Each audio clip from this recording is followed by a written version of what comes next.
안녕하세요.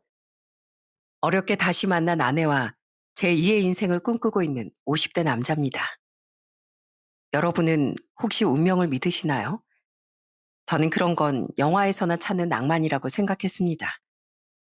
하지만 20년의 세월이 흘러 아내와 운명적인 재회를 하고 나니 하늘이 내려주신 운명이란 게 바로 이게 아니겠나 싶더라고요. 옛말에 운명은 시도하지 않은 자에게 절대로 도착하지 않는다 라는 말이 있답니다. 아마도 아내를 찾고 싶었던 간절한 저의 바람이 우리 부부를 다시 운명의 끈으로 묶어준 게 아닌가 합니다. 20년 세월의 벽을 뛰어넘는 저와 아내의 이야기를 들어주시겠어요? 우선 전 참으로 감사하게도 굉장히 유복한 집안에서 태어났어요. 아버진 유명대학 학장까지 역임한 교수였고 어머니도 고생 한 번 안 하고 자란 분이었죠. 이런 집안에서 자라다 보니 부모님이 제게 거는 기대도 정말 컸습니다. 제가 명문대 입학하고 좋은 회사 입사해 역시나 비슷한 배경의 여자와 결혼하는 건 거역할 수 없는 당연한 순서였죠. 특히 제 어머니는 자식의 성공만을 바라고 사는 분이라 사춘기 시절엔 어머니와 싸우기도 정말 많이 싸웠죠. 저는 이런 분위기에 항상 숨이 막혔습니다. 하지만 부모님 말씀을 또 거역할 수는 없어 결국 원하시는 대로 순종적인 장남의 인생을 살아가고 있었죠. 대학도 어머니가 원했던 명문대 공대에 진학해 제가 관심도 없던 분야를 공부해야만 했고요. 아들, 대학교 생활은 어떠니? 엄마 말 듣길 잘했지? 이젠 이공계가 대세다. 두고 봐. 엄마 말이 맞는지 틀리는지. 대학 졸업하곤 이 엄마가 점 찍어둔 회사가 몇 군데 있어. 너희 아빠 통해서 추천서도 받고 하면 입사까지 어렵지 않을 거야. 알겠어요. 제가 싫다고 해도 들은 척도 안 하실 거잖아요. 하지만 저도 대학까지 졸업하고 나이를 먹으니 어디 하나라도 숨쉴 구멍이 필요했습니다. 그때 전 예상처럼 빨리 취업을 하지 못해 어머니께 엄청 눈치가 보이던 상황이었죠. 그러던 중 친한 친구의 추천으로 우연히 교회에 나가게 됐어요. 사실 저희 부모님 모두 불자여서 저도 처음에 망설였지만 그냥 또래 친구들 만나러 나와도 된다는 말에 조심스럽게 교회를 찾게 되었습니다. 나 사실 부모님 따라서 절에만 몇 번 가봤지 종교에 대한 건 생각도 해본 적 없는데 괜찮을까? 처음부터 독실한 사람은 얼마 없어. 다들 청년부 활동도 하고 예배도 드리다 보니까 마음으로 받아들이게 된 거지. 너도 아니다 싶으면 강요 안 할게. 부담 없이 놀러 와봐. 그렇게 친구 꽁무니만조차 방문하게 된 교회는 생각보다 어려운 곳이 아니더라고요. 교회에서 친구들도 만나고 기도도 열심히 하다 보니 어느새 제 마음속에 있던 불안과 우울이 조금은 사라지는 것 같았어요. 저는 정말 살고 싶어서 간절하게 기도했어요. 주님, 제 마음이 어둠에 잠길 때마다 절 일으켜 주세요. 슬픔과 불안이 밀려와 절 짓누를 때 따뜻한 빛으로 절 감싸주시고 희망을 향해 다시 걸어갈 용기를 주세요. 어떤 응답을 바라고 한 기도는 아니었지만 그 누구보다 절실하게 기도했던 것 같습니다. 그리고 전 얼마 지나지 않아 그 응답을 받게 되었죠. 바로 제 아내를 만나게 된 것입니다. 어느 저녁 불도 거의 다 꺼진 예배당에서 흐느끼며 기도하는 아내의 울음소리를 듣게 되었어요. 주님, 제발 저 좀 살려주세요. 저 살고 싶어요. 주님, 제 마음이 너무 아픕니다. 버거운 삶 속에서 버텨야 하는 게 너무 힘들어요. 기댈 곳 없는 외로움이 절 짓누릅니다. 제 잘못이 아닌데도 전 왜 늘 무거운 짐을 짊어지고 살아야 할까요? 주님, 제게 힘을 주세요. 제가 절 지켜낼 수 있도록 도와주세요. 아멘.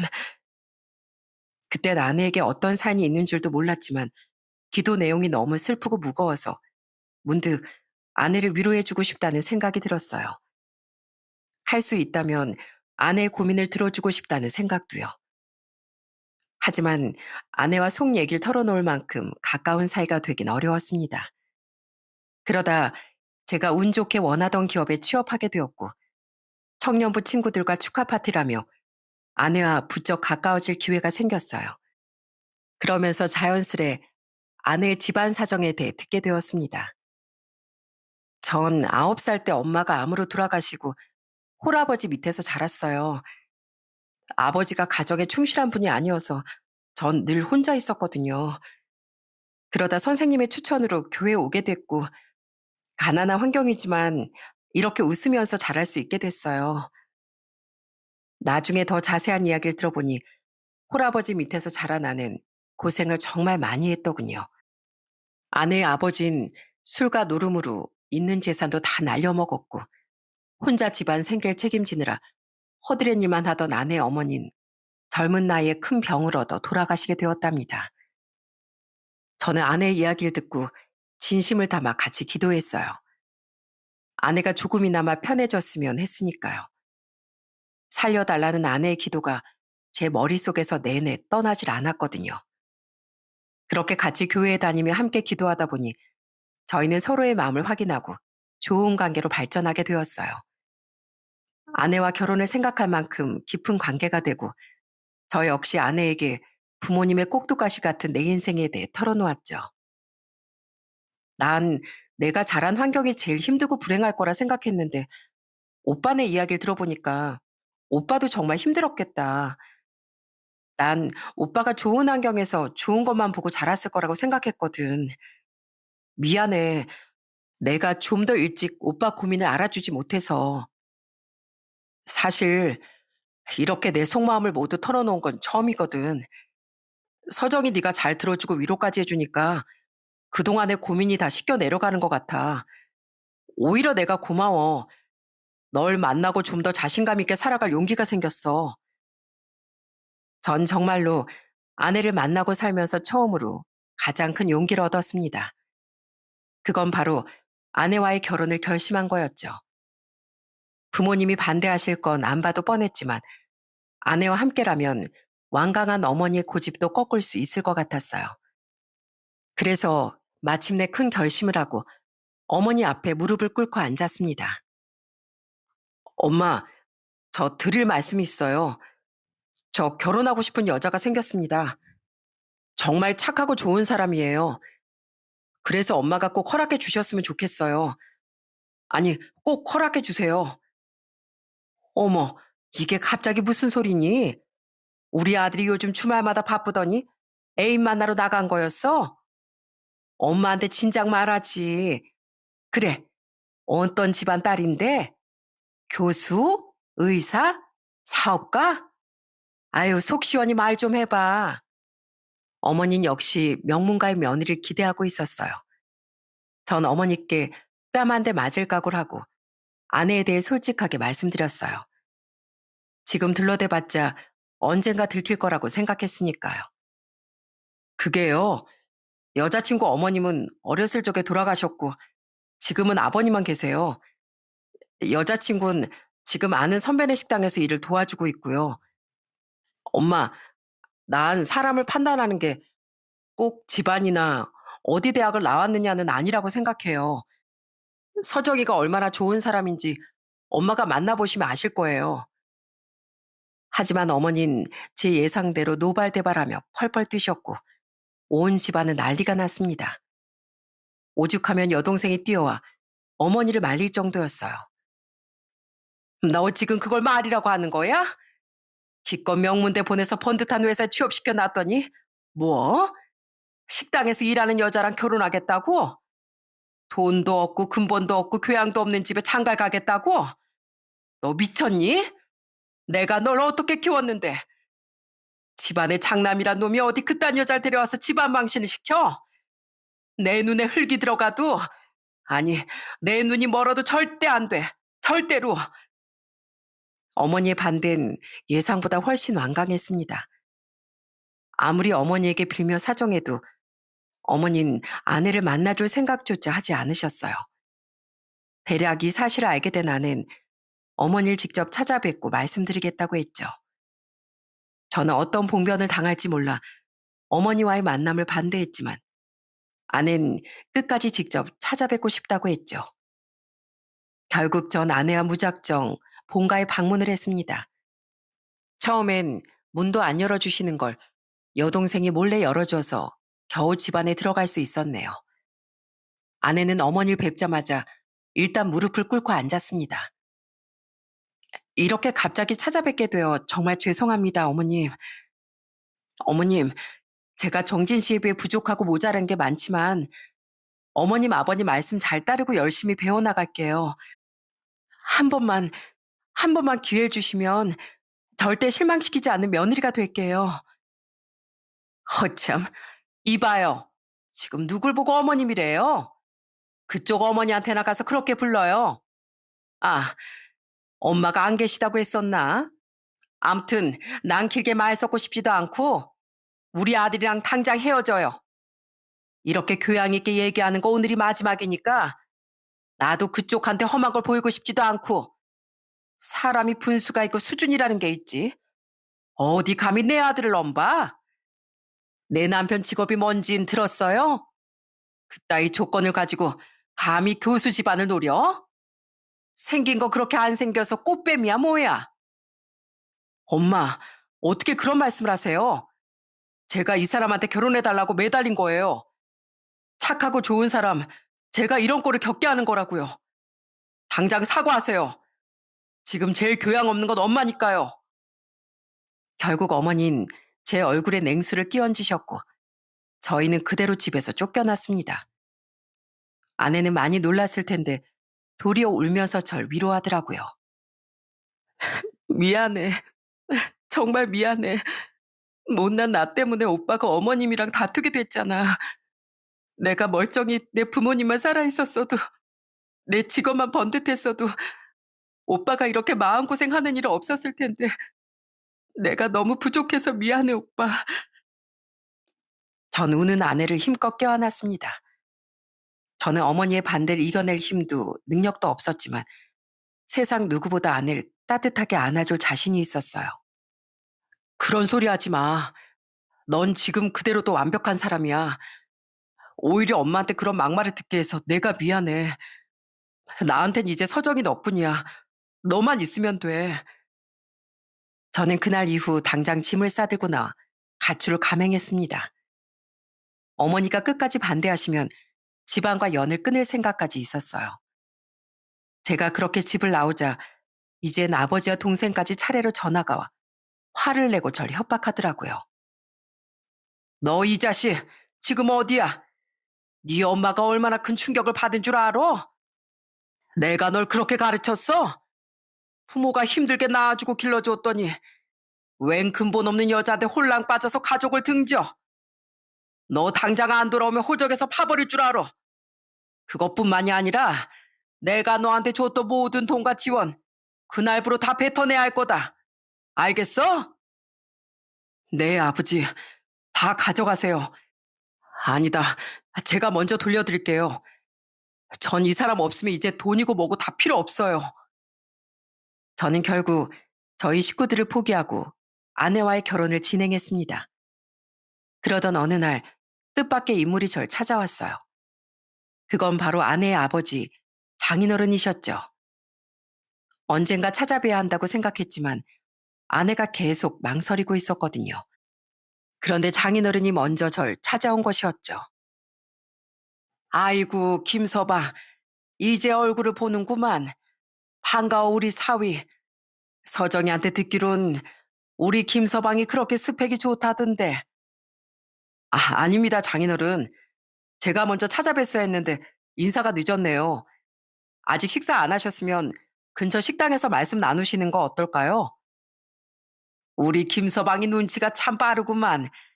내가 마침 점심도 못 먹었지 뭔가. 어서 가세나. 우리 잘난 사이가 알아서 좋은 식당으로 안내하겠지. 저는 무척 당황했지만 근처에서 그나마 제일 좋은 식당으로 장인어른을 모셨습니다. 장인은 뭐가 그렇게 기분이 좋은지 콧노래까지 부르며 절 살피더군요. 자네 집안이 그렇게 좋다며? 서정이 그것이 똑바로 말을 안 하길래 내가 조사 좀 했지. 딸 자식은 살림 미천이라더니 우리 딸이 태어를 낚았네. 장인과 잠시 대화를 해보니 아내가 왜 그렇게 만나기를 꺼렸는지 알 것 같더라고요. 장인은 갑자기 제게 손을 내밀더군요. 자네 지갑 좀 줘보겠나? 내가 요즘 생활비가 조금 부족해서 말이야. 내 귀한 외동딸 데려가면서 이 정도 싸게 먹히는 거 아닌가? 그지? 그러더니 제 지갑에 있던 현금을 모두 가져갔습니다. 저는 너무 당황해서 눈앞에서 모든 현금을 다 털리고 말았죠. 사실 장인어른께 용돈 정도는 얼마든지 드릴 수 있었어요. 하지만 장인은 그 뒤로 일주일에 한 번씩은 찾아와 제게 당당하게 돈을 요구했습니다. 요즘 서정이 얼굴이 안 좋은 걸 보니까 자네 집안에서 우리 딸을 반대하는 모양이지? 내가 아무리 가진 건 없어도 그 꼴은 못 봐. 내가 우리 딸 옷이라도 한벌 해줘야겠으니까 돈 있으면 좀 주게나. 물론 그 돈이 절대 아내에게 가지 않을 걸 알았지만 저는 별 수 없이 또 돈을 드리고 말았어요. 장인의 이런 뻔뻔한 행동을 사과하는 건 물론 아내 몫이 되었죠. 내가, 내가 진짜 미안해. 아빠가 또 얼마 가져갔어? 내가 그거 당장 다시 줄게. 이것보다 혹시 많은 돈이면 내가 월급 받으면 바로 줄게. 미안해. 이래서 내가 아빠를 못 만나게 한 건데. 아니야. 장인어른께 용돈은 얼마든지 드릴 수 있어. 괜찮아. 난 오히려 사이로 인정받아서 좋았어. 그러니까 장인어른께 너무 화내지 마. 하지만 장인의 뻔뻔한 작태는 날이 갈수록 더해졌고, 심지어 장인어른 댁에 인사를 갔을 때도 제게 용돈을 요구하더라고요. 결국 아내는 장인께 크게 화를 냈죠. 아빠, 그만 좀 해요, 제발. 내가 아빠한테 대체 무슨 잘못을 했다고 나한테 이래요? 딸 앞길까지 망쳐야 속이 시원하겠어요? 도대체 언제까지 하나뿐인 딸을 못 잡아먹어서 안 다릴 거냐고요? 야, 내가 너한테 돈 달라고 했냐? 내 사위한테 달라고 했지. 장인이 돼서 능력 있는 사위한테 용돈 좀 받는 게 무슨 대수라고? 눈에 쌍심지를 켜고 대들어? 이 버르장머리 없는 것이. 그날 장인과 아내의 싸움은 제가 집 앞 ATM 기계에서 돈을 뽑아드리고 나서야 겨우 진정이 됐습니다. 아낸 주저앉아 울면서 이 결혼을 접자고 하더군요. 내가 당신 앞길을 막고 있는 것 같아. 내가 아무리 인연을 끊고 살아도 우리 아빤 끝까지 당신을 찾아와서 돈 달라고 매달릴 거야. 우리 그만하자. 당신은 나보다 훨씬 좋은 사람 만날 수 있잖아. 나같이 이렇게 불행한 여자 말고 당신처럼 환경 좋고 집안 좋은 여자랑 만나. 제발 그런 말 하지 마. 나한테 당신보다 좋은 여자는 없는 거 알잖아. 우리 그냥 부모님이랑 다 영 끊자. 그래야만 우리가 결혼할 수 있다면 그렇게라도 하자. 어? 우리 둘만 있다면 남부럽지 않게 행복하게 살 수 있잖아. 아내와 전 결국 각자 집안과 모든 연락을 차단하고 둘만의 결혼식을 올리기로 했습니다. 아주 작고 찾아주는 하객도 몇 없었지만 아내와 함께라면 세상을 다 가진 것 같았어요. 다행히 학교 친구 몇 명이 참석해 주어 소박하지만 화목한 식을 올릴 수 있었고요. 서정 씨, 아니지. 이제 재수 씨라고 해야 하나? 정진이 녀석이 맹하고 착하기만 한 녀석인 줄 알았더니 이렇게 미인에게 돌진할 용기도 있었나 봐요. 정진이 앞으로 잘 부탁드립니다, 재수 씨. 재수 씨, 정진이가 공부밖에 할 줄 모르는 거 아시죠? 아마 가르칠 게 많을 겁니다. 그래도 애는 착해요. 친구들은 제가 공부밖에 할 줄 모르는 새님이라고 놀렸지만 아내는 기분 좋게 제 체면을 살려주더라고요. 이 사람이 얼마나 듬직하고 믿음직스러운 남편인데요. 오히려 제가 의지를 많이 하는걸요? 이런 신랑을 얻어낸 제가 더 땡 잡은 거 아닌가요? 친구들과 밝게 장난도 치고 대화도 주고받는 아내를 보며 역시 아내와 함께라면 항상 밝고 웃음만 가득한 인생을 살아가겠구나 했습니다. 비록 집안과 연을 끊으며 그동안 받은 돈을 다 돌려드리고 와서 직장인 대출로 어렵게 원룸을 구해 신혼생활을 시작했지만 그래도 매일이 행복했고 꽃길만 걷는 것 같았어요. 여보, 나 출근하지 말까? 이렇게 당신만 쳐다보고 하루 종일 있으면 안 되나? 당신 얼굴만 보고 있으면 밥 안 먹어도 배부르고 옷 안 사 입어도 마음이 따뜻한데 말이야. 에휴, 어서 출근해야죠, 서방님. 나도 당신 얼굴만 보고 있고 싶은데 그래도 밥은 먹고 살아야지. 대신 내가 당신 퇴근하고 오면 진짜 맛있는 저녁 해줄게. 그러니까 오늘도 힘내서 잘하고 오자. 착하지, 우리 남편? 이렇게 매일 아침 아내의 배웅을 받으며 출근하는 길이 너무나 행복했습니다. 평생 제 뜻대로 되는 게 아무것도 없다고 생각했는데 아내의 응원을 받으면 세상 그 어떤 일도 해낼 용기가 났어요. 하지만 영원할 것 같았던 우리의 행복은 그리 길게 가지 못하고 산산조각이 나고 말았습니다. 그날은 제 생일날이자 우리가 결혼한 지 2달이 겨우 지났을 무렵이었어요.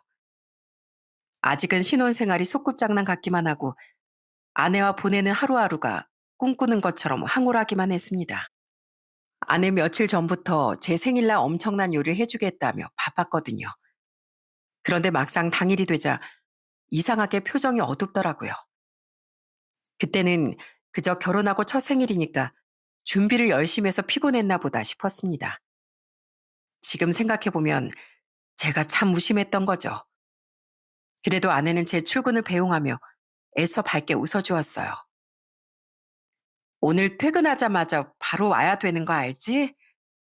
내가 당신 좋아하는 거 많이 해둘게. 우리 생일 파티 해야지. 저는 사실 휘황찬란한 파티도 세상 어떤 진수성찬도 다 필요 없고 오직 아내만 있으면 충분했어요. 그래도 조금은 들뜬 마음에 퇴근하자마자 바로 집으로 향했죠. 기쁜 마음으로 집에 들어서니 아내가 엄청난 진수성찬을 차려두고 식탁 앞에 멍하니 앉아 있더라고요. 그때 아내의 표정이 어딘가 너무 슬프고 어두워 저도 순간 멈칫할 정도였죠. 여보, 나왔어. 근데 불도 안 켜고 뭐 하고 있어? 사무실에서 빨리 나온다고 나왔는데 내가 너무 늦은 거야? 당신 혼자 이렇게나 맛있는 생일 밥상 준비하게 하고 나 완전 빵점짜리 남편이다. 그지? 아휴, 아니야. 어서 와서 앉아. 미역국 다 식겠다. 방금 차린 식사라 아직은 따뜻할 거야. 내가 당신 좋아하는 생크림 케이크도 사왔어. 그렇게 아내와 생일 케이크 촛불도 끄고 정성이 가득 담긴 저녁도 맛있게 먹었어요. 아내는 미역국을 들이키는 절 가만히 보다가 이런 말을 하더라고요. 내가 아무리 생각해도 당신은 나 같은 여자랑 결혼하기에 너무 과분한 사람이야. 내가 무슨 복으로 당신 같은 사람이랑 결혼도 하고 이렇게 마주 앉아서 밥도 먹겠어. 다 당신이 날 받아줘서지. 이렇게나마 당신 생일을 축하할 수 있어서 너무 기뻐. 그리고 감사해. 나도 고마워, 여보. 그런데 말 하나는 취소하자. 내가 과분한 사람이라니. 오히려 당신같이 따뜻하고 다정한 여자를 만난 내가 복이 많은 사람이지. 당신은 나한테 언제나 최고야. 우리 평생 서로를 축하하고 응원해주자. 딱 오늘처럼만. 저는 그 순간 기쁨이 너무나 커서 아내의 슬픔을 참아 헤아려 주지 못했습니다. 행복한 생일 파티가 끝나고 다음 날, 제 평생을 괴롭게 만든 그 일이 찾아오고 말았죠. 아침에 눈을 떠보니 당연히 제 옆자리에 있어야 할 아내가 없더군요. 벌써 일어난 건가 싶어 거실로 나가보니 식탁에 편지 한 통이 놓여 있더라고요. 저는 왠지 모를 불안감에 떨리는 손으로 그 편지 봉투를 열었습니다. 그리고 편지의 내용을 보고 그만 자리에 주저앉고 말았어요. 편지 내용은 이랬습니다. 편지 보고 많이 놀랐지? 미안해. 이렇게라도 하지 않으면 당신을 떠날 수가 없을 것 같았어. 당신과 연애하고 결혼해서 함께 지낸 시간들이 내 모든 인생을 통틀어서 가장 걱정 없고 편안했어. 당신도 알잖아. 나 노름꾼 아버지 밑에서 사랑 한 번 못 받고 평생 몸도 마음도 가난하게만 산 거. 근데 당신을 만나서 함께 살면서 처음으로 나도 사랑받을 수 있구나. 나도 행복해질 수 있구나. 내가 감히 넘볼 수 없는 화목한 가정을 꿈꿨어. 정말 고마워. 짧았지만 나 그 기억만으로도 남은 인생을 너무 아프지 않게 보낼 수 있을 것 같아. 내가 늘 말했지만 당신은 정말, 정말로 좋은 사람이야. 나처럼 어둡고 슬픈 내면을 가진 여자보다 구김살 없고 밝고 좋은 환경에서 자란 사랑 많은 여자를 만날 수 있을 거야. 그러면 어머님, 아버님도 당신을 다시 받아주실 거야. 당신의 자리로 이제 돌아가야지. 당신이 있을 곳으로 가야지. 부디 당신이 나 때문에 너무 오래 아파하지 않길. 용기 없고 비겁하게 도망치는 나지만 감히 당신의 앞날을 위해 기도할게. 미안해. 그리고 고마워. 사랑해. 저는 도대체 이 편지가 무슨 내용인지 아무리 읽고 또 읽어도 이해할 수 없더라고요. 아내에게 곧장 전화를 걸었지만 없는 번호라는 안내음만 이어졌어요. 처음엔 어디 바람 쐬러 갔나 아니면 장인어른 댁에 갔나 애써 괜찮은 척도 해보고 이 현실을 부정해봤지만 아내는 한참을 기다려도 돌아오지 않았어요. 전 그날부터 회사도 나가지 않고 아내를 찾아 나섰습니다. 교회 사람들에게 물어도 보고 아내가 결혼 전 일하던 곳도 찾아가 봤지만 아낸 그 어느 곳에도 없었어요. 제가 유일하게 아는 아내 학교 친구가 있었는데 그 친구도 아내의 행방을 모른다고 하더군요. 미연 씨, 지금 서정이 어디 있는 줄 알죠? 네? 제발, 제발 알면 좀 알려주세요. 서정이가 하루아침에 사라져버렸어요. 저 서정이 없으면 못 살아요. 저도 애 같아서 미치겠어요. 아무리 집에 문제가 있어도 잠술 타던 애는 아닌데 하루아침에 없어져 버리다니. 저도 주변에 백방으로 찾고 있거든요. 그러니까 조금만 더 기다려보세요. 그나마 마지막 보루였던 장인어른마저 어디 갔는지 행적이 묘연했고 저는 세상을 다 뒤져봤지만 아내를 찾지 못했어요. 혹시 무슨 사고라도 했나 싶어 병원에도 가보고 경찰서까지 가봤죠. 하지만 경찰에선 반응이 차갑더군요. 아내분이 편지까지 남기고 갔다고요? 아, 그러면 아무래도 단순 가출로 봐야 할 것 같네요. 친구분들과도 연락을 다 끊었다면서요? 하지만 전 도저히 이대로 아내를 포기할 수 없었어요. 아내 어릴 적 살던 곳, 다니던 학교, 교회 앞 등등 아내가 잠시라도 스쳤던 곳이라면 모두 찾아가 전단을 붙이고 피켓까지 들고 아내를 찾아 헤맸어요. 결국 전 회사도 휴직하고 오로지 아내를 찾는 데만 매달렸습니다. 제 가족들은 그 소식을 들었는지 길거리에서 아내 얼굴이 바뀐 전단을 돌리고 있는 절 찾아왔더군요. 오빠, 이게 무슨 꼴이야 대체? 밥도 안 먹었어? 얼굴이 왜 이렇게 말랐어? 추운데 옷도 이렇게 얇게 입고. 일단 우리 집에 가자. 어? 집에 가서 밥도 먹고 옷도 따뜻하게 입고 다시 나오자. 이건 놔. 나 우리 서정이 찾을 때까지 집에 안 가. 서정이한테 무슨 일이 일어난 거라면 어떡해. 사고라도 났으면 나쁜 사람들한테 사기라도 당한 거라면 그런 거라면 제가 계속 완강하게 버티고 있으니 급기야 여동생은 절 붙잡고 울기 시작했습니다. 오빠, 대체 왜 이 지경이 됐어? 결혼하겠다고 집까지 뛰쳐나갔으면 잘 살기라도 해야지. 왜 이렇게 초주검이 다 돼서 길바닥에서 이러고 있냐고. 엄마가 얼마나 속상해 하시는 줄 알아? 엄마 얘기할 거면 가. 애초에 그렇게 심하게 반대만 안 했어도 우리 서정이 지금 내 옆에서 잘 지내고 있을 거야. 이게 다 엄마 때문이야. 뭐? 지금 그게 할 소리야? 이 한심한 인간아. 아내는 어디로 도망가 버리고 직장까지 때려치우고 식구들 마음에 대못 받고 아주 잘하는 짓이다 정말. 여동생은 크게 화를 내며 돌아가 버렸어요. 하지만 얼마 지나지 않아 따뜻한 음료와 외투까지 사들고 다시 나타났어요. 동생은 제 어깨에 외투를 걸쳐주며 몇 번 절 다독이더니 말없이 가버렸습니다. 저는 그렇게 무려 20년 동안이나 아내를 찾아 헤맸어요. 그때 제 나이가 겨우 30이었어요. 아내를 찾는 것에 빠져 사는 동안 정신을 못 차리는 절 챙긴 건 바로 제 가족들이었죠. 어머니도 처음엔 절 안 보겠다며 화도 내고 그냥 가버리기도 하셨지만 조금 지나자 매일 제 식사를 챙겨주시고 제 건강을 걱정하셨어요. 아들, 요즘은 우리 아들이 다시 어려진 기분이야. 엄마가 챙겨주지 않으면 밥도 안 먹고 옷도 춥게 입고 잠도 잘 못 자고 내가 어릴 때 우리 아들을 너무 엄하게 길러서 하늘에서 다시 기회를 주시는 걸까?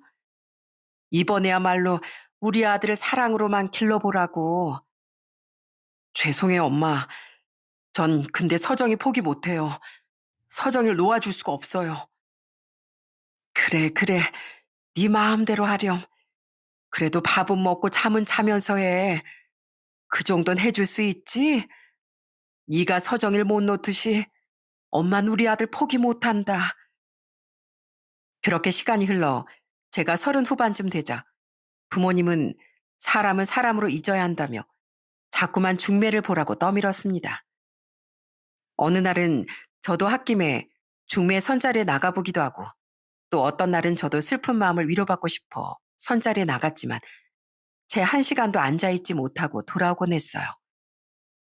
그냥 그 자리에 제가 앉아있는 것만으로도 아내에게 너무 미안했으니까요. 아내는 어디 가서 뭘 하는지 뭘 먹는지도 모르는데 제가 다른 여자랑 밥이라도 먹는 걸 아내가 본다면 얼마나 슬퍼할까. 오직 그 마음뿐이었어요.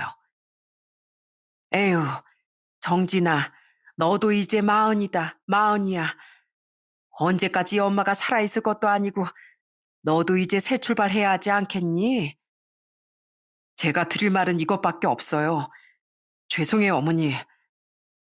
그렇게 속절없이 시간이 또 흘러 제가 40 중반이 됐을 때 어머니가 그만 큰 병에 걸리시고 말았습니다. 어머님 병석에 누워서도 제 걱정만 하셨어요. 아들, 너 네 엄마가 죽더라도 네 부인 찾는 데만 매달리겠지? 에휴, 자식 이기는 부모 없다지만 넌 정말 못 이기겠구나. 그래도 우리 아들이 참 순정이 있어. 그치? 엄마, 엄만 투병하면서도 오빠 칭찬이 하고 싶어. 정말 대단한 엄마다. 그렇게 사랑하는 아들 옆에 오래오래 있으려면 얼른 낳고 일어나야지, 엄마. 오빠 걱정돼서 엄만 절대 하늘나라 못 갈 거야. 그럼 내가 가긴 어딜 가. 네 오빠 혼자 두면 아무것도 못하는 응석쟁인데. 하지만 어머닌 살아생전 제 효도 한번 받아보질 못하시고 그만 눈을 감고 말았습니다. 제 어머닌 정말 대단하신 분이었어요. 자식을 위해서라면 정말 뭐든지 다 해주시는 그런 어머니였죠. 설사 그것이 악역을 자처하는 일이라도 어머닌 절 위해서라면 마다하지 않으셨어요. 살면서 어머니를 정말 미워하고 원망했던 날도 많았지만 평생 제 뒤치다거리만 하다가 세상을 떠나신 어머니를 생각하니 저 같은 불효자가 따로 없더군요. 전 그제야 제 가족을 돌아볼 수 있었습니다. 항상 어리고 까불던 동생도 어느새 중년이 되었고 아버지도 진작 교수 자리에서 은퇴하시고 머리가 백발이 다 된 할아버지가 되셨더라고요. 저는 정말 마지막이라고 생각하고 오랜만에 교회에 가서 기도드렸습니다. 주님, 이번이 정말 마지막이라고 생각하겠습니다. 이번에도 서정이를 찾지 못한다면 그게 서정이의 기도였음을 인정하고 아내를 보내주겠습니다. 하지만 딱 한 번만 제게 기회를 주세요. 전 정말 마지막으로 아내를 찾아보기로 했어요. 그때 제 나이가 어느덧 50줄이었네요. 그렇게 큰 결심을 하고 움직이려던 어느 날 아주 오랜만에 친구놈에게 전화가 왔어요. 20년 전 제 결혼식에도 참석했던 그 친구였어요. 정진아, 너 잘 사냐? 그동안 연락도 안 되고 다들 네 걱정이 크다. 그거 알긴 해? 아휴, 내가 이걸 말해주는 게 너한테 못할 짓 하는 것인지도 모르겠는데 네가 아직도 재수 씨 찾아다닌다는 소식에 연락해봤다. 사실 내가 얼마 전에 재수 씨를 본 것 같아. 저는 친구의 말에 깜짝 놀라 핸드폰을 떨어뜨릴 뻔했습니다. 떨리는 마음으로 친구에게 추궁을 하다시피 물었어요. 어디서? 대체 어디서 서정일 봤어? 자세히 좀 말해봐. 내가 저번에 등산 가다가 수유리 쪽을 지나갔는데 어떤 작은 국수집에 앞치마를 맨 재수 씨가 있는 거야. 세월이 지났어도 재수 씨 얼굴이 똑같더라고. 근데 이미 20년이나 지났고 어떤 사정이 있을 줄 몰라서 말을 못 걸었어. 거기 주소 어디야? 당장 말해. 수율이 어디 쪽이었어? 그래, 서정이 얼굴은 어땠어? 건강해 보였어? 잘 지내는 것 같았냐고? 야, 천천히 좀 물어라. 숨 넘어가겠다. 내가 메시지로 당장 주소 보내줄 테니까 너무 서두르지 말고 마음 단단히 잘 추스르고 가봐. 전 친구에게 전달받은 주소를 한참이나 보고 또 봤습니다. 수요일이면 제가 사는 곳과 그리 멀지 않았어요. 어쩌면 바로 근처에 아내가 있었을지도 모르는데 20년 동안이나 찾지 못한 아내가 그렇게 멀지 않은 곳에 있었다니 믿기지가 않더라고요. 저는 간신히 마음을 진정시키고 수유리로 차를 몰았어요. 떨리는 마음으로 친구가 찍어준 주소로 가보니 정말 아주 작은 국수집이 하나 있더군요. 저는 너무 긴장이 돼서 차마 들어가지도 못하고 한참을 가게 앞에 서 있었습니다. 지난 20년 동안 이 순간을 그렇게 꿈꿨는데 만약 아내를 만난다면 당장 달려가서 안아줄 생각이었는데 막상 현실로 다가오니 쉽게 제 발이 떨어지지 않았어요. 그렇게 심호흡을 해가며 가게 문을 열어보니 저 멀리 주방에서 바쁘게 음식을 하는 제 아내가 서 있었어요. 20년이 지났지만 여전히 아름답고 건강한 모습으로 제 아내가 서 있었어요. 저는 눈물이 쏟아질 것 같아 입을 틀어막고 계속 입구에 서서 아내만 바라보고 있었죠. 당신 누구야? 당신 뭔데 남의 엄마를 쥐새끼처럼 숨어서 훔쳐보고 있어요? 좋은 말 할 때 안 꺼져요? 그런데 그 순간 누군가 제 어깨를 강하게 밀더니 소리치기 시작했어요. 전 깜짝 놀라 누군가 했더니 아주 멀끔하게 생긴 청년이었어요. 청년은 계속 절 밀치며 나가라고 화를 내더라고요. 당신 뭔데 우리 엄마를 그렇게 뚫어지게 보고 있냐고. 내가 당신 같은 아저씨들 모를 줄 알아? 우리 엄마 혼자 있다고 수상하게 찝쩍거리는 아저씨들이 한둘인 줄 아냐고. 저는 청년의 매운 손길보다 우리 엄마라고 말하는 말에 더 큰 충격을 먹었습니다. 저는 단 한 번도 아내가 재혼했을 거라는 생각을 못 했거든요. 그런데 아내가 재혼을 했다니, 이렇게 장성한 아들이 있었다니 너무나 큰 충격이었어요. 저는 그 자리에 서서 결국 눈물을 흘리고 말았습니다. 다 늙은 제가 서서 울고 있으니 오히려 청년이 더 깜짝 놀라더군요. 청년과 제가 가게 입구에서 소란을 떨고 있으니 주방에 있던 아내가 밖으로 나왔습니다. 그리곤 드디어 제 얼굴을 보고 말았어요. 당신이 어떻게 여기, 당신이 왜 여기, 정신 씨. 아낸 절 보더니 말을 잇지 못하고 저처럼 눈물만 뚝뚝 흘렸습니다. 여보, 내가 너무 늦었지? 나 이제라도 이렇게 당신을 찾아왔어. 너무, 너무 보고 싶어서 20년의 세월이 어떻게 가는 줄도 몰랐어. 하지만 아낸 조심스럽게 다가오는 절 뒤로하고 냉정하게 돌아섰습니다. 하지만 아내가 계속 울고 있다는 건 알 수 있었죠. 나 바빠. 가게 손님들 보이지? 들어와서 밥이나 먹고 가. 전 아내 뒤를 따라 가게에 들어가 식탁에 앉았습니다. 가게엔 여기저기 아내의 손길이 묻어 있더군요. 아내의 글씨, 좋아하던 장식들까지 딱 아내를 닮아 따뜻한 국수집이었어요. 아낸 제가 있는 걸 보고 곧바로 주방으로 들어갔고 청년은 계속 수상한 눈길로 절 노려보며 제 앞에 앉았습니다. 아저씨 대체 뭐예요? 뭔데 우리 엄마를 울려요? 우리 엄마 괴롭히러 왔어요? 아까 우리 엄마한테 여보라고 하던데 내가 똑바로 들은 거 맞아요? 저는 청년의 추궁에도 쉽게 대답할 수 없었어요. 왜냐면 아내가 재혼한 게 맞다면 아내의 전 남편이라고 절 말해도 될지 망설여졌거든요. 청년의 얼굴이 아내와 너무 닮아서 작은 상처도 주고 싶지 않았습니다. 제가 대답을 못하고 망설이고 있자 곧 아내가 따뜻한 국수를 내왔더라고요. 그리고는 정말 영원히 잊지 못할 충격적인 고백을 했죠. 인사드려라. 이 사람이 바로 네 아빠다. 재현아, 네 아버지야. 저는 너무나 깜짝 놀랐습니다. 그건 청년도 마찬가지였겠죠. 뭐라고 엄마? 내 아빠라고?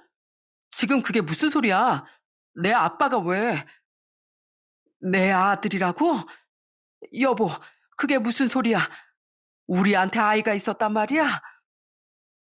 아내는 저와 청년의 질문에도 대답하지 않고 냉정하게 자리에서 일어났습니다. 다 먹었으면 일어나. 그리고 가. 그냥 가, 제발. 저는 돌아서는 아내를 곧바로 붙잡았어요. 이젠 절대로 아내를 놓치지 않을 생각이었죠. 두 번 다시 아내 없는 그 긴 세월을 겪고 싶지 않았거든요. 왜, 왜 말하지 않았어? 그때 집을 떠나갔을 때 뱃속에 아이가 있었던 거야? 혼자 몸도 아니었는데 왜 그렇게 매정하게 떠난 거야? 내가, 내가 뭘 잘못했어? 어? 왜 대체 날 떠난 거냐고? 당신은 몰랐겠지. 어머님이 매일같이 날 찾아와 당신과 헤어지라고 화내신 거. 매일같이 찾아오고 전화하시면서 제발 당신 아들 좀 놔달라고, 당신 앞길 막지 말라고 사정하셨어요. 그러다 결국 우리 아빠한테까지 연락하셨더라. 얼마를 주면 우리 둘이 갈라서게 할 수 있냐고. 그래서 우리 아빠가 5천만 원 불렀대. 5천이면 둘이 헤어지게 해주겠다고. 전 아내 이야기를 들으면서도 도저히 믿을 수가 없었어요. 전 까맣게 모르던 그 지긋지긋한 싸움들을 아내 혼자 다 감당하고 있었더라고요. 당신도 우리 아빠 잘 알지? 어머님이 5천만 원 준다니까 냉큼 달려가서 받았나 봐. 그리고 잠수까지 탄 거지. 그 다음엔 어머님이 다시 날 찾아오셨어. 사돈한테 돈도 줬는데 왜 아직 같이 사냐고. 그러니 내가 당신을 안 떠날 수가 있었겠어? 당신과 난 애초에 맞지 않은 사람이었어. 아낸 그 말을 끝으로 오열했고 전 아내 앞에 무릎을 꿇었습니다. 이렇게라도 사과할 수 있다면 더한 것도 할 수 있었어요. 내가, 내가 다 잘못했어. 난 당신도 어머니도 아무도 지키지 못했어. 내가 정말 미안하오. 나 지난 20년간 하루도 당신을 잊지 못하고 찾아 헤매 다녔어. 그건 아마 하늘에서 당신에게 사과할 기회를 주고 싶었다나 봐. 정말로 내 잘못이야. 미안해. 미안해, 서정아. 우리 어머니 오래전 돌아가셨지만 내가 어머니의 모든 잘못까지 다 용서를 빌게. 아내는 어머니가 이미 돌아가셨다는 말에 눈빛이 흔들렸습니다. 그리곤 묵묵히 제 사과를 들어주었어요. 옆에 있던 청년, 그러니까 제 아들이 이 모든 사실을 듣고 큰 충격에 빠졌죠. 엄마, 내 아버지는 이미 오래전에 돌아가셨다고 했잖아. 근데 이렇게 내 눈앞에 서 있는 아버지가 진짜 내 아버지야? 어? 말 좀 해줘. 난 너무 혼란스러워. 그래, 네 아버지가 맞아. 채연아, 엄마가 너무 오랜 시간 말하지 못한 비밀이 있었어. 채연아, 내 아들 이름이 채연이로구나. 내가 네 아빠가 맞다. 내가 아빠야. 이제 나타나서 미안하다, 아들아. 그동안 엄마랑 둘이 사느라 힘들었지? 다 이 아빠 잘못이야. 엄마를 원망하면 안 된다. 그렇게 저희 세 식구는 정말 우연처럼 다시 만나 눈물의 재회를 하고 말았어요. 그날은 몹시 추운 날이었는데 다시 만난 세 식구가 서로를 껴안고 서로를 보드무니 어느새 봄이 온 것처럼 마음이 따뜻하더라고요. 그날 전 아내 가게에 딸린 작은 방에 아내와 아들과 함께 누워 지난 20년간 풀지 못한 이야기를 밤새 나누었죠.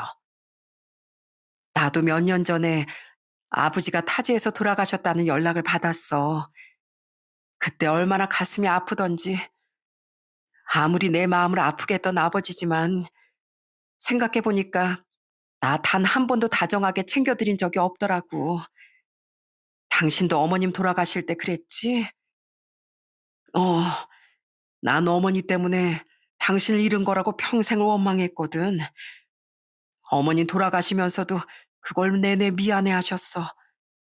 아마 살아생전 당신을 만났다면 어머니도 당신한테 사과하셨을 거야. 재현아, 넌 모르겠지만 아마 친할머니와 외할아버지가 널 보고 가셨다면 정말 예뻐하셨을 거야. 전이 모든 게 꿈만 같아요. 갑자기 나타난 아버지, 그리고 이렇게 세 식구가 나란히 누워있다는 게 안 믿겨요. 나도 그렇단다. 앞으로는 우리 절대 헤어지지 말고 꼭 붙어 살자. 지난 세월 동안 내가 못해준 남편 노릇, 아빠 노릇 정말 열심히 해볼게. 그렇게 어렵게 다시 만난 저희 세 식구, 어떻게 지내는지 궁금하시죠? 저희는 일단 살림을 합쳤습니다. 아내는 아들 학비 때문에 집을 줄이느라 가게 딸린 방에서 살고 있었더라고요.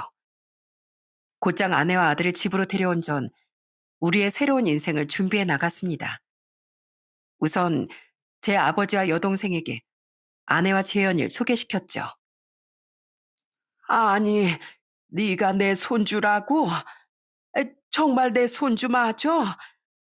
아이고, 이 귀한 손줄 할애비가 모르고 살 뻔했구나. 어디 자세히 좀 보자. 아버진 재현이의 존재를 정말로 기뻐하셨어요. 그리고 이내 아내의 손을 꼭 잡고 긴 세월 고생 많았다고, 젊은 날 정말 미안했다고 진심으로 사과하셨어요. 아내 역시 그런 아버지의 사과를 받아주었고요. 제 여동생도 아내에게 사과하며 갑자기 생긴 조카를 기쁘게 받아주었죠. 자, 갑자기 생긴 조카 돌아온 새언니를 환영하며 우리끼리 가족 여행이라도 가면 어때요? 좋죠? 그동안 집안 분위기가 워낙 안 좋아서 여행 한번 못 갔잖아요.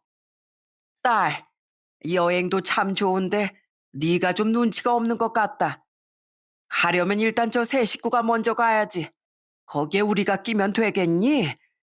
음, 너희 셋 이거 받아라. 아버진 저희 앞에 두툼한 봉투를 내미셨어요. 봉투를 열어보니 정말 큰 액수의 돈이 들어있더라고요. 이 돈은 내가 지난 세월 동안 며느리와 손주에게 못해준 용돈이다. 이걸로 여행도 가고 가족 사진도 좋은 데 하나 찍어. 20년 세월 따라잡으려면 바쁘게 움직여야지. 네 엄마도 하늘에서 흐뭇하게 바라보고 있을 거야. 아버님, 정말 감사해요. 이제라도 저 아버님 잘 모시고 살겠습니다. 이 부족한 며느리 받아주셔서 감사해요. 부족하긴 우리가 너에게 한참 부족한 시부모였지. 이제라도 지난 세월은 있고 우리 가족끼리 잘 지내보도록 하자. 저희는 이렇게 잃어버린 시간을 차근차근 다시 찾아가는 중이랍니다. 주말마다 가족끼리 여행도 다니고요. 병마다 여행에서 찍은 가족 사진을 크게 뽑아서 걸어두었어요. 얼마 전엔 아버지와 여동생도 데리고 온 식구가 해외여행에 다녀왔다니까요. 재현인 갑자기 쏟아지는 할아버지의 전폭적인 지원에 당황해하고 있지만 전 부자 할아버지한테 마음껏 받아두라고 장난스럽게 말해두었네요. 옛날 어르신들이 늘상 하시는 말씀이 너도 부모가 돼봐야 부모 마음 안다 라고 하시잖아요. 저도 늦게나마 부모가 되어보니 지난 세월 부모님에게 원망했던 마음도 속상했던 마음도 어느새 이해할 수 있을 것 같습니다. 그래도 아내를 슬프게 만든 건 여전히 야속하지만 그 빚은 남은 세월 제가 살면서 열심히 갚아나가려고요. 여러분들도 저희 가족의 새 출발 응원해 주실 거죠? 저도 영상 올라오면 여러분들의 댓글 하나하나 읽고 다시 살아갈 용기를 얻겠습니다. 그럼 제 긴 이야기는 여기서 마무리하도록 하겠습니다. 들어주셔서 정말 감사합니다.